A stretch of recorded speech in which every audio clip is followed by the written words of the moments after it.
संदेश आहे बरं का.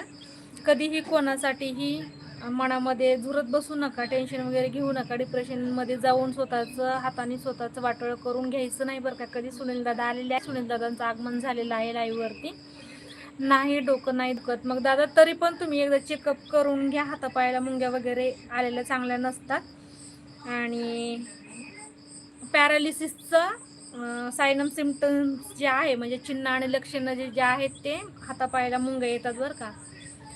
पॅरालिसिसचा अटॅक येण्याच्या म्हणजे ते असतात ब्लॉकेज वगैरे जर शरीरामध्ये तयार होत असतील कुठे वेनमध्ये, ब्लडचे सर्क्युलेशन बंद जर होत असेल तर मग येण्याची शक्यता असते. त्यामुळे करून घ्यायचं कधी पण.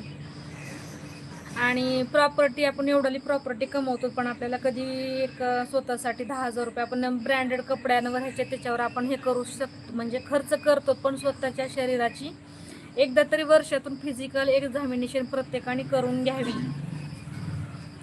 माझ्या पप्पांना यायचं हातापायांना मुंग्या